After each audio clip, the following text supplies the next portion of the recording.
أعوذ بالله من الشيطان الرجيم. بسم الله الرحمن الرحيم. الحمد لله رب العالمين الرحمن الرحيم مالك يوم الدين إياك نعبد وإياك نستعين اهدنا الصراط المستقيم صراط الذين أنعمت عليهم غير المغضوب عليهم ولا الضالين.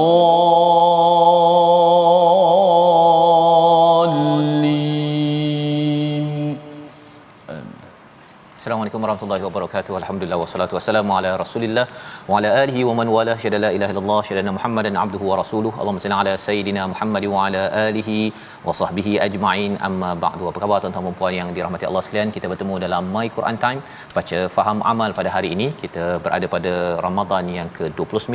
Kita hanya beberapa hari lagi, ya, satu hari dua hari lagi Ustaz, ya, bersama Ustaz Tirmizi. Apa khabar Ustaz? Baik, alhamdulillah. Alhamdulillah, ya. Kita sehari dua hari lagi nak bersambut bersama dengan Syawal, dan sudah tentunya ada kesedihan, ada kegembiraan Ustaz, ya.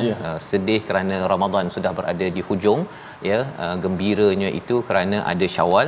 Jangan pula kita terus sedih saja. Allah suruh kita meraihkan, ya, meraihkan Syawal ini dengan amalan-amalan untuk menunjukkan kesyukuran atas hadakum, ya, atas hidayah yang Allah berikan kepada kita, dapat berpuasa, dapat menunaikan banyak amal pada bulan Ramadan yang moga-moga ianya memberi kesan takwa dalam kehidupan kita seharian selepas ini, insya-Allah. Pada hari ini kita bersama dan kita ingin mulakan dengan doa ringkas kita. Subhanakala ilmalana illa ma 'allamtana innaka antal alimul hakim rabbi zidni ilma. Kita saksikan apakah ringkasan sinopsis bagi surah Asy-Syura halaman 488. Bermula daripada ayat 45 hingga 46, kita akan melihat keadaan orang-orang yang kafir di hadapan neraka Allah Subhanahu Wa Taala, bagaimana mereka tunduk, bagaimana keadaan mereka. Ini kita akan perhatikan dalam dua ayat, diikuti pada ayat 47 hingga 51, iaitu memenuhi seruan Allah Subhanahu Wa Taala yang memiliki langit dan bumi, dan bagaimana berinteraksi kalau kita diberikan rahmat ataupun nikmat, ataupun diberikan cabaran sayyi'ah, keburukan dalam kehidupan. Jadi mari sama-sama kita baca daripada ayat 45 hingga 47 terlebih dahulu, dipimpin Al-Fadhil Ustaz Tirmizi Ali. Silakan Ustaz. Baik, alhamdulillah. Terima kasih Fadil Ustaz Tuan Fazrul. Penonton-penonton sahabat-sahabat Al-Quran, sama-sama insya-Allah kita mulakan majlis ataupun My Quran Time, baca faham amal, dan kita dah berada di penghujung Ramadan. Sebagai kata Ustaz Faz tadi, sudah mula kita rasa sedih. Pun begitu, kita masih lagi berada di penghujung dengan kemuncak Ramadan, untuk terus kita fokus dan terus kita lipat kali ganda amalan, kerana kita tak pasti adakah akan datang kita masih lagi bertemu dengan Ramadan. Mudah-mudahan Ramadan menjadi Ramadan terbaik bagi kita, insya-Allah. Baik, kita baca ayat yang ke muka surat 488 sama, daripada ayat 45 hingga 47. A'udzu billahi minasy syaithanir rajim.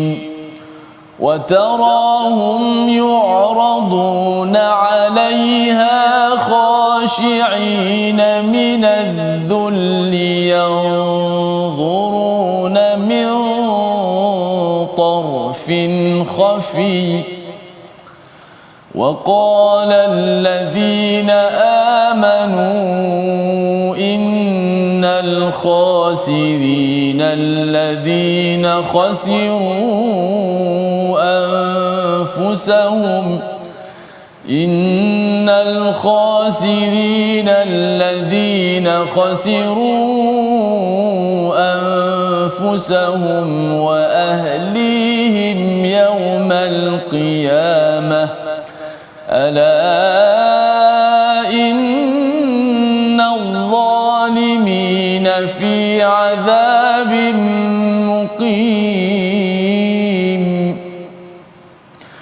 وما كان لهم من أولياء ينصرونهم من دون الله ومن يضلل الله فما له من ومن يضلل الله فما له من سبيل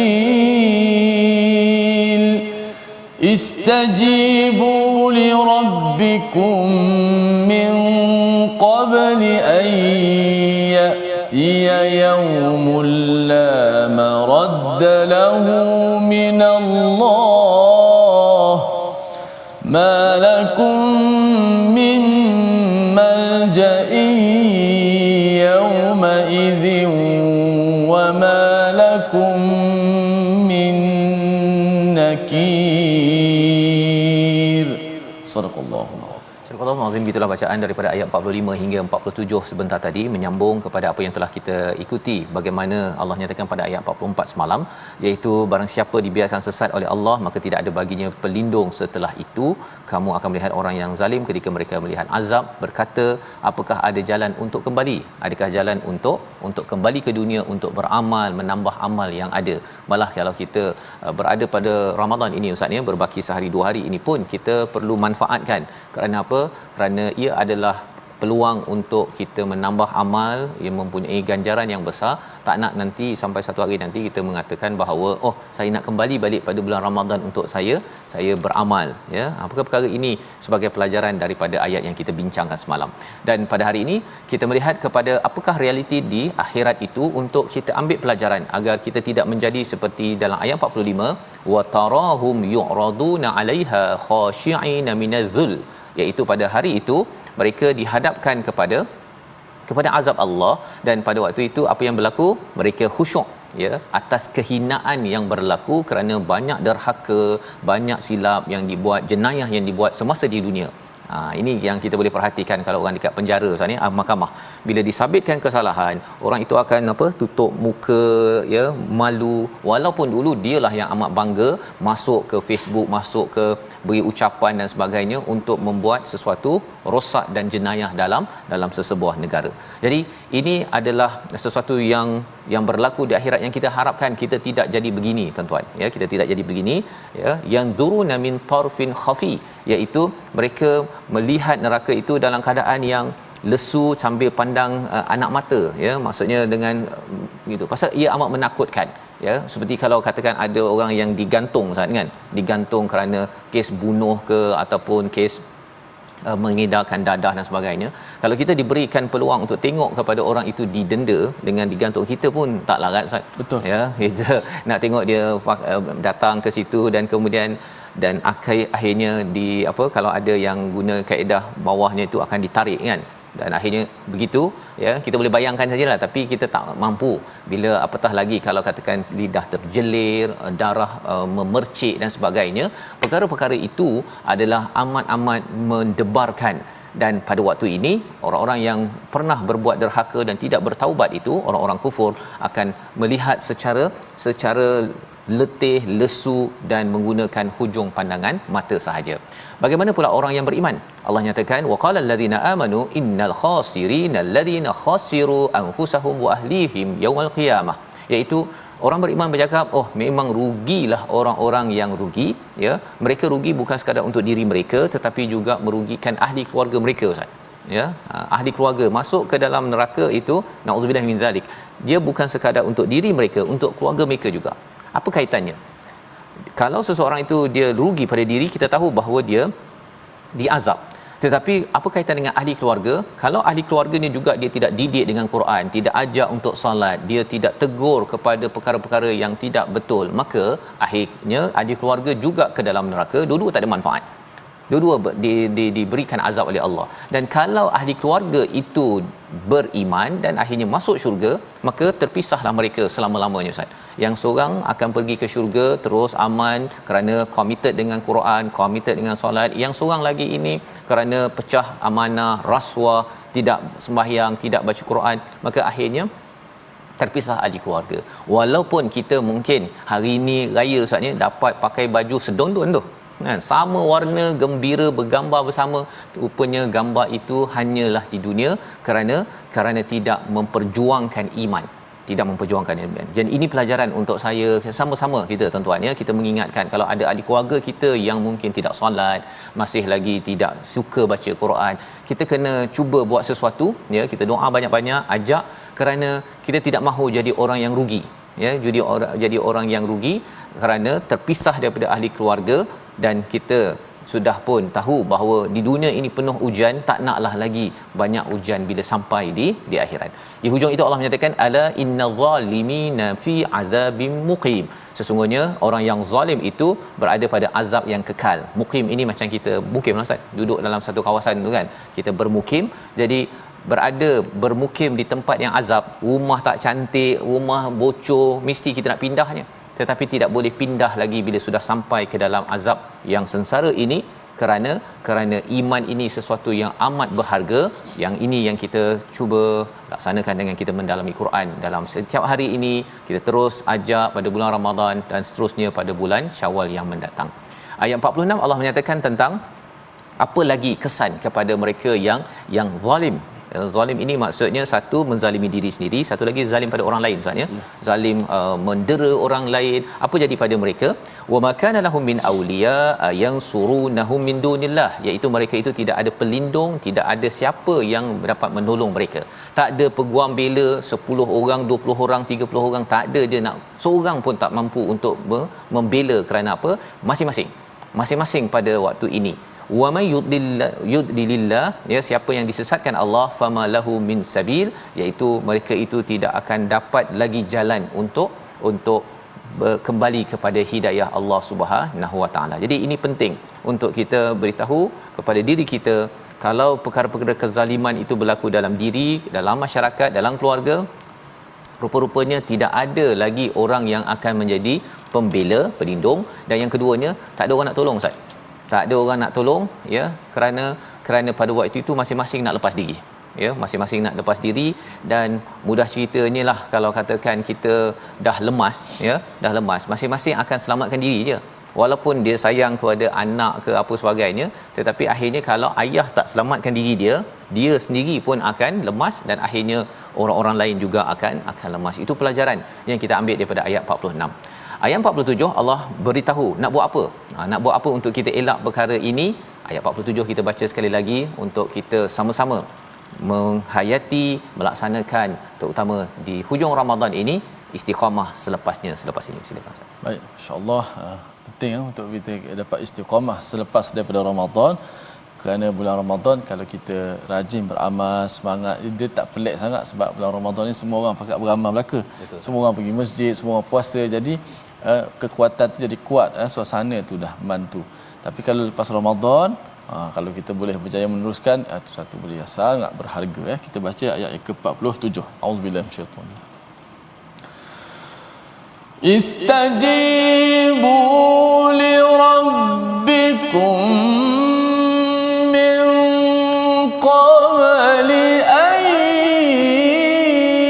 ya'tiya yawmun la maradda lahu min Allah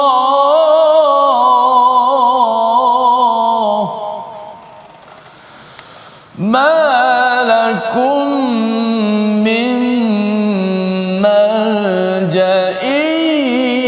yawma idhin wa ma lakum min nakir.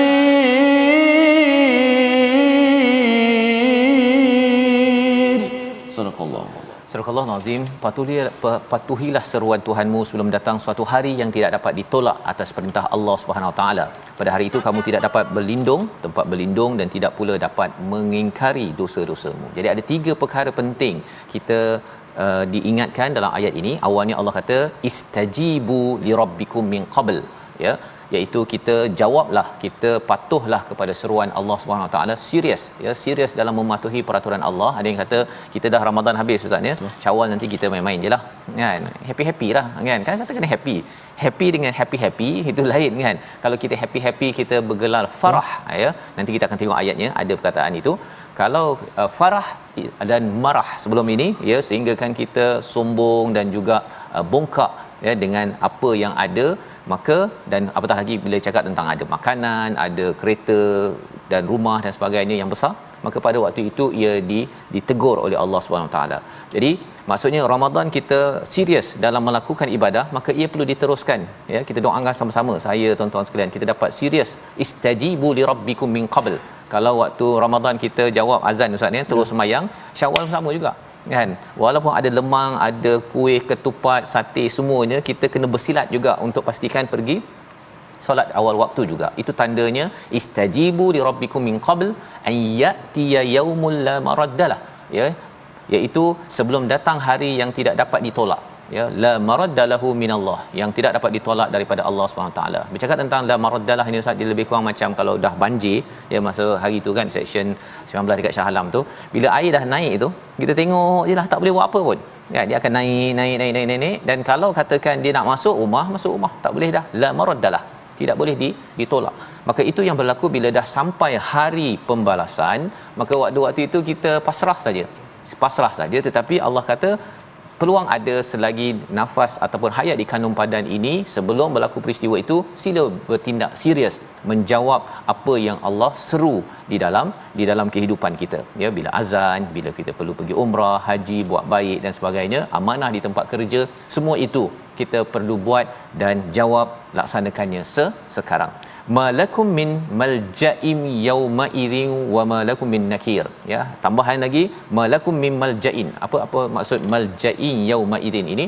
Tidak ada tempat perlindungan, tidak boleh pergi ke terowong ke, nak pergi ke smart tunnel ke, nak berlindung daripada kiamat masuk dalam peti besi ke, tak ada ya, habis segala-galanya pada waktu itu. Dan yang ketiga Allah cakap wa malakum min nakir. Apa maksud wa malakum min nakir? Kalau dekat mahkamah katanya, kalau katakan seorang itu dituduh sebagai pesalah, kemudian datang pula ahli keluarga ya, bayar, dia kata tak ada anak saya tak ada buat begini, tak betul apa sebagainya, dan kemudian ada pula peguam bela yang bela, kemudian bila katakan perbicaraan ditangguhkan, boleh bayar pula tu, datang orang bayar 1 juta 2 juta untuk istilahnya dia nak bukan dia nak lepas daripada ni, cuma dia nak boleh keluar daripada kawasan itu. Maka pada waktu itu nakir tidak lagi berkesan. Tidak boleh lagi mak cakap oh anak saya tak bersalah, ataupun ada kuncu-kuncunya ya. Kalau orang kaya Ustaz, dia boleh buat macam tu, dia ada anak saudara, ataupun dia boleh transfer duit 1,000 ataupun 1 juta, okey masuk buat sesuatu kan, panggil lawyer, panggil peguam bela apa sebagainya untuk menyatakan bahawa saya tidak bersalah. Tetapi di akhirat nanti tak boleh Ustaz. Habis semua peguam bela itu pun kena dakwa juga kalau tidak berteraskan kepada kebenaran yang ada. Dan ini sebagai pelajaran untuk kita tak nak jadi orang yang dinyatakan sebentar tadi zalim. Maksudnya zalim ini satu kepada diri, kepada keluarga, juga kepada masyarakat, dan sudah tentunya ada juga zalim itu berbuat dosa kepada Allah Subhanahu Wa Taala. Jadi kita perhatikan perkataan pilihan kita pada hari ini, sama-sama kita saksikan, iaitu zaqa ataupun zawaqa, maksudnya merasa. Ini adalah perkataan bercakap tentang azab di akhirat nanti, di mana dirasakan, maksudnya dirasakan kepada mereka azab tersebut. Kalau zaman kita ataupun di dunia ini dirasakan itu dalam bentuk kita kadang-kadang terkena air panas sikit pun kita rasa dah tak tahan dah ya. Allah menyatakan tentang orang yang berada di akhirat nanti, kalau dia zalim dan dia rasa bahawa selama ini di dunia dia ada peguam bela, di sana rasakan tak ada peguam bela, dan pada waktu itu tidak ada orang yang boleh membantu. Maka itulah pelajaran untuk kita sama-sama elakkan, dan juga kita akan sama-sama melihat pelajaran selepas rehat nanti. Apa sebab apa sebab mengapa ada orang pada zaman Nabi itu diingatkan tapi degil ya. Pelajaran juga untuk kita zaman sekarang, kalau kita ataupun rakan kita macam mana formula degil Ustaz ya. Dia ada formula degil sebenarnya yang Allah beritahu agar bukan suruh kita buat tetapi untuk kita elakkan pasal ia mungkin pernah berlaku dalam diri saya, banyak boleh berlaku Ustaz ya, dan juga pada diri tuan-tuan yang bersama dalam My Quran Time pada hari ini. Jadi kita berehat sebentar, kembali selepas ini untuk kita memerhati apa psikologi manusia Allah bongkarkan agar sesuatu itu kita jadikan pelajaran, jangan sampai kita jadi orang yang degil. My Quran Time, baca, faham, amal, insya-Allah.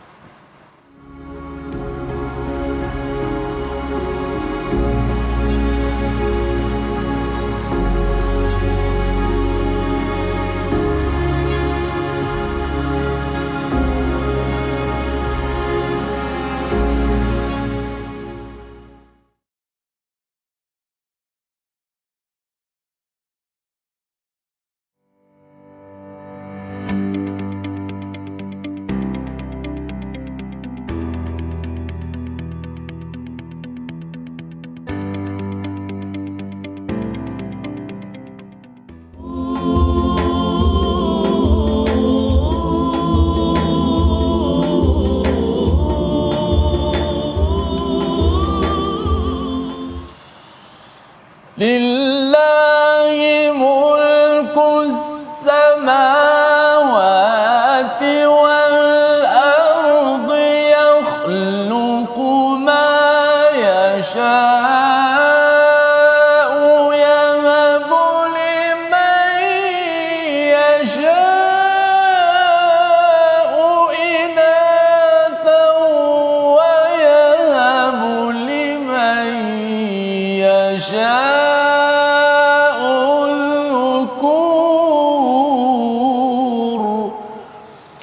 Sadaqallahul Azim. Alhamdulillah, terima kasih pada semua penonton-penonton, sahabat-sahabat Al-Quran terus setia dalam My Quran Time, baca, faham, amal. Insya-Allah pada ayat yang ke-49 ni sangat besar maknanya saya peribadi pada diri saya sendiri. Dan saya dekat awal kahwin itu Safas menanti cahaya mata dalam lebih kurang 4 tahun lebih juga. Jadi ayat ni juga selalu saya bila dalam keadaan sedih saya akan memerhatikan ayat ini, akan baca ayat ini, memberi semangat motivasi kepada saya bahawa kuasa itu milik Allah Subhanahu Wa Taala. Itu Safas tadabbur lah. Okey. Jadi kita nak ambil tajwid sikit pada hari ini. Kita lihat slide kita untuk tajwid.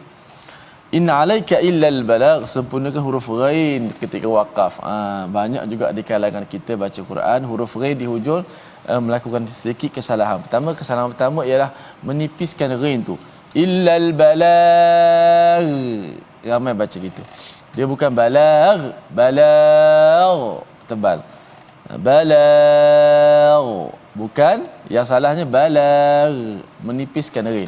Sama juga ghairil maghdu, bukan mar, ditebalkan huruf ghain walaupun ketika waqaf, apatah lagi sebelum tu berbaris di atas. Itu huruf ghain. Yang kedua kesalahan tidak menjelaskan huruf ghain lah. Illal balagh, bunyi macam tu je. Tak tahu huruf apa yang mati di hujung. Jadi huruf ghain, bunyikan huruf ghain. Sifat dia suara yang dilepaskan sifat rakhawah huruf ghain tu. Illal balagh. In alayka illal balagh. Begitu. Wallahu a'lam. Terima kasih ucapkan pada Ustaz Tirmizi untuk huruf ghain pada hari ini Ustaz ya. Huruf ghain ini dia kalau tak baca betul-betul tu dia kadang-kadang mudahnya dia ra Ustaz kan. Okey, ra dan ia memerlukan kesungguhanlah sebenarnya.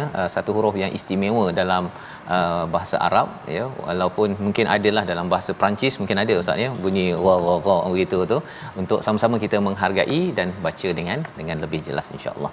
Kita ingin menyambung kepada ayat yang ke-48 ya, 48 hingga 51, di mana ayat 48 ini adalah satu pujukan kepada Nabi. Dalam masa yang sama juga Allah membongkar psikologi manusia yang kita harapkan psikologi ini kita dapat jaga-jaga ya, jangan sampai kita terperangkap ya dalam keadaan ini, tetapi kita dapat kawal dengan apa yang digariskan di dalam surah ini pada halaman 488. Jom kita baca ayat 48 hingga ayat 51, pimpin Al-Fadhil Ustaz Tirmizi.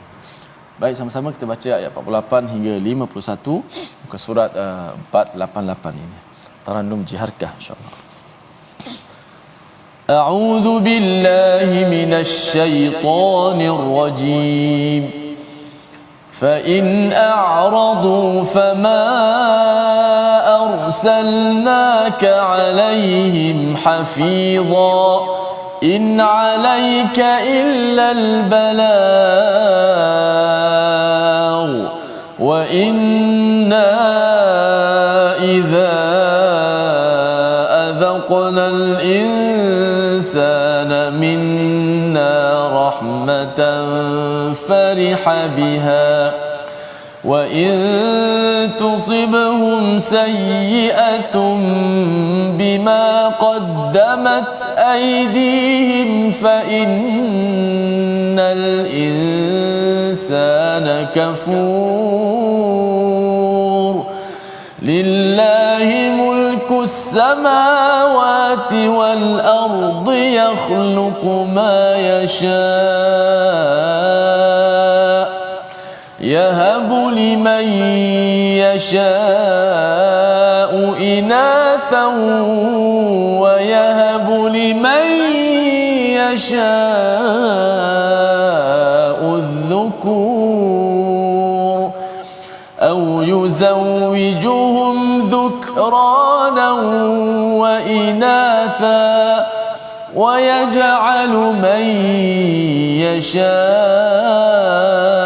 عقيما إنه عليم قدير وما كان لبشر أن يكلمه الله إلا وحيا أو من وراء حجاب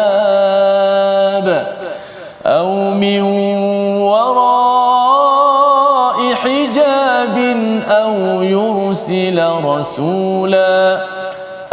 يرسل رسولا فيوحي بإذنه ما يشاء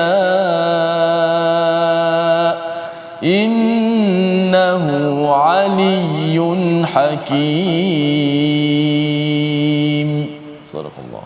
Surah Al-Nazim, gitulah bacaan daripada ayat yang ke-40 ya, 48 sebentar tadi sehingga ayat yang ke-51 untuk kita melihat kepada pujukan Allah kepada Nabi, fa in a'radu fama arsalnaka alaihim hafiza, iaitu sesungguhnya jika mereka berpaling daripada Nabi Muhammad sallallahu alaihi wasallam, maka Allah kata bahawa kamu tidak diutuskan untuk menjaga mereka. Hafizah itu maksudnya menjaga ataupun melihat kepada amal mereka, ya. Seperti mana kalau kita bercakap tentang menunjukkan kuda ataupun unta ke tempat minum, tetapi nak memastikan minum itu bukannya tugas seorang pengembala, tetapi itu adalah daripada Allah Subhanahu Wa Taala.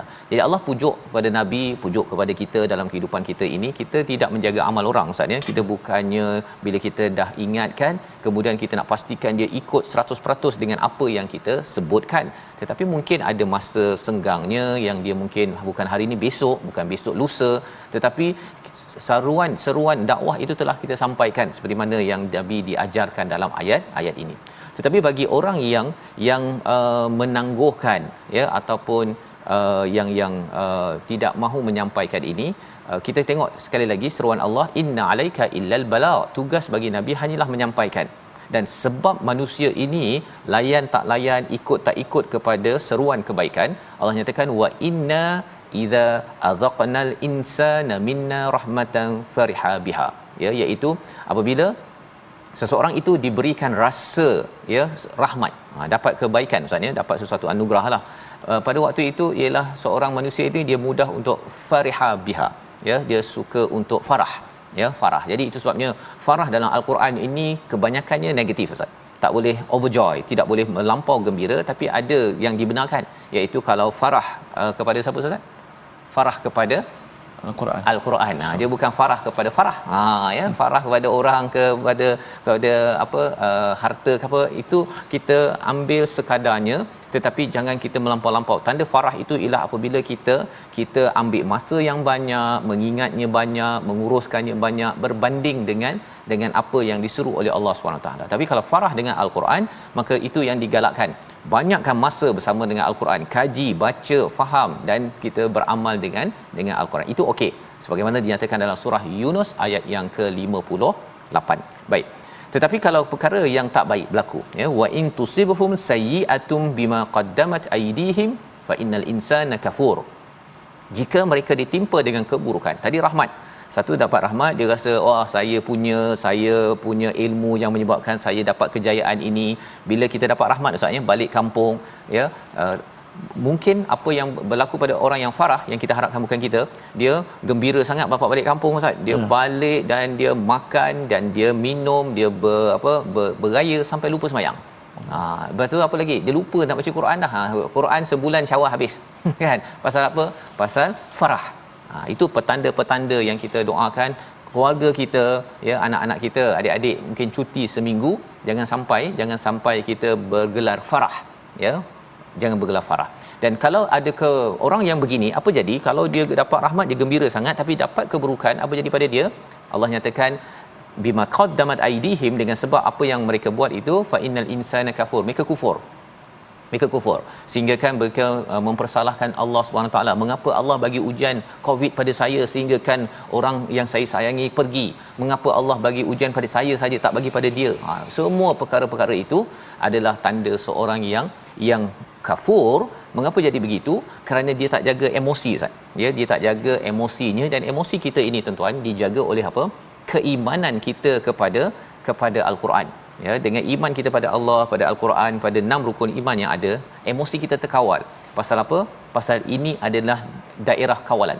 Kena kawal. Tapi bila dah sampai akhirat nanti, matashtahi, apa saja nak, apa saja mataddaun, kita boleh minta sahaja daripada Allah Subhanahu Wa Taala. Ayat 49 yang ustaz kata, ustaz selalu baca, ayat ini adalah berkaitan dengan siapa sebenarnya milik segala-galanya. Ya, pasal orang yang kafur ini, dia kalau dia hilang sesuatu ustaz, dia rasa macam mengapa hilang, mengapa sakit, dia rasakan bahawa kaki dia adalah milik dia, padahal kaki ini milik Allah, ya.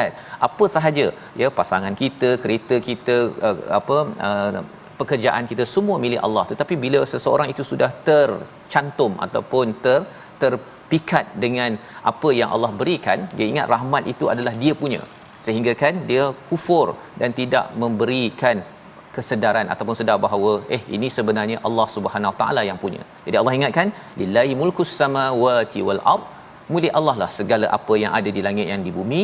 Yakhluqu ma yasha, Allah yang ciptakan apa yang dia nak, ya, nak bagi lebih kaya, lebih miskin ke, dapat banyak, sakit tak sakit, semua adalah anugerah Allah. Dan satu lagi adalah yahabu liman yasha'u inatha wa yahabu liman yasha'u dhukur, iaitu Allah memberi hadiah anugerah, iaitu anak perempuan, dan memberi anak lelaki kepada siapa yang dikehendaki. Jadi penciptaan langit bumi ini diberikan sama ayat dengan penganugerahan seorang anak perempuan dan anak lelaki. Ya, satu ialah kerana orang musyrik ustaz, dia memandang anak perempuan ni hina. Ya, dia rasakan dapat anak perempuan, kan, dapat anak lelaki, dia happy sangat. Sebenarnya dua-duanya adalah ciptaan daripada Allah yang mencipta langit bumi ini, dan Allah yang bagi. Sepatutnya seorang itu jangan kufur bila dia menghargai anak lelaki berbanding dengan anak perempuan. Kerana apa? Kerana ada orang tak ada anak ustaz. Macam ustaz punya pengalaman kan, ataupun ada kawan saya juga ada pengalaman sampai ke luar negara untuk dapatkan anak. Allah beritahu dalam ayat 50 satu lagi hakikat penting dalam kehidupan kita. Kita baca ayat 50 sekali lagi. Silakan ustaz. Baik, baca ayat yang ke-50. A'udzubillahi minasyaitanir rajim. أو يزوجهم ذكرانا وإناثا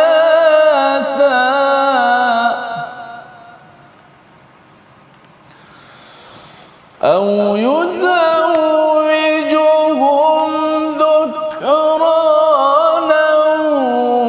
وإناثا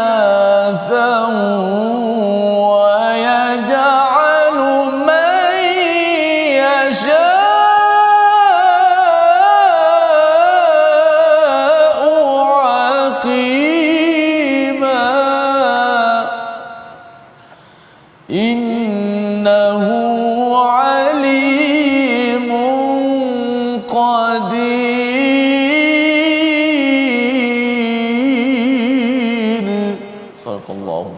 surah Al-Azim ayat yang ke-50, atau dia Allah Subhanahu Wa Taala menganugerahkan yuzawijuhum dhukrana wa inatha, ya, memasangkan, memberikan juga anak lelaki, ya, dan anak perempuan. Maksudnya pertama dapat anak perempuan, kemudian dapat anak lelaki, kemudian dapat anak perempuan, dapat anak perempuan, ataupun dapat anak lelaki, dapat anak lelaki, dan seterusnya Ustaz, ya. Itu semuanya Allah yuzawijuhum, Allah anugerahkan, Allah kumpulkan pada diri seseorang. Tetapi ada yang Allah jadikan wa yaj'alu may yasha'u aqima, ada yang Allah jadikan sebagai tidak subur, tidak mampu untuk melahirkan anak, bukan sahaja daripada perempuan Ustaz, ya, tetapi daripada sumber lelaki juga tidak dapat untuk menyebabkan si isterinya melahirkan seorang anak. Di hujung itu perkataan yang amat perlu diberi perhatian, iaitu innahu alimun qadir, sesungguhnya dialah yang maha mengetahui, yang maha berkuasa, ya. Ada orang berkuasa Ustaz tetapi tidak berilmu, ada orang berilmu tapi tidak berkuasa, tapi Allah adalah yang amat berilmu, yang amat berkuasa. Apa kaitan dengan penciptaan ataupun kelahiran anak ataupun yang tak ada anak? Sebenarnya Allah lebih mengetahui apa yang sesuai bagi kita. Ya, ada orang yang sesuai dapat anak terus, ada yang seseorang itu dapat anak lambat sikit, ada yang sesuai terus tak dapat anak. Kerana apa? Kerana mungkin kita rasa bahawa alamak saya tak dapat ni, kan. Tetapi ada orang yang saat bila dia tak ada anak, dia berbuat baik itu lebih banyak lagi daripada orang yang ada anak, kan. Dan orang yang ada anak dia pun cakap saya ni tak dapat buat baik dengan orang di luar pasal sibuk menjaga anak. Rupa-rupanya itu juga adalah peluang untuk berbuat baik, kan. Jadi orang yang ada anak cepat, anak lambat ataupun langsung tak ada anak, semuanya Allah tahu apa kesan apa yang kita baca sebelum ini, rugi ke tak rugi. Pasal kita tidak mahu jadi orang yang tak ada anak rugi dan orang yang ada anak pun rugi Ustaz, ya. Sebelum ini saya ada cakap tentang profesor saya dulu kat US tu, dia kata saya nak 3 orang anak saja, tak nak ramai, pasal dulu ramai anak untuk tolong bajak tanah. Dia rasakan anak adalah untuk bajak tanah saja zaman pertanian, kan. Tapi sekarang ni tak payah, kan. Kita 3 orang dah cukup, ya, pasal nak jaga susah, ya. Memang mencabar, tetapi di sebalik itu adalah peluang untuk berbuat amal, dan Allah izinkan pada orang yang 3-3, yang 5-5, tetapi bukanlah dia menyatakan bahawa anak ini adalah sebagai menyusahkan, sebagai liability, sebagai nak pergi bajak tanah je Ustaz. Kalau bajak tanah je nilai seorang anak, memang itu sebagai satu penghinaan, dan Allah menyatakan Allah yang lebih tahu, Allah lebih mengetahui, dan Allah Maha berkuasa, ya. Seperti Nabi Zakaria tak ada anak tapi akhirnya diberi anak, Nabi Ibrahim lewat dapat anak Ustaz, ya. Semua itu untuk kita sebagai orang yang beriman akan terpana dengan kehebatan Allah Subhanahu Wa Taala. Bukannya bila kita tak ada anak pertama, kedua, ketiga, empat, lima, kita rasakan alah ini normal, tak ada apa-apa.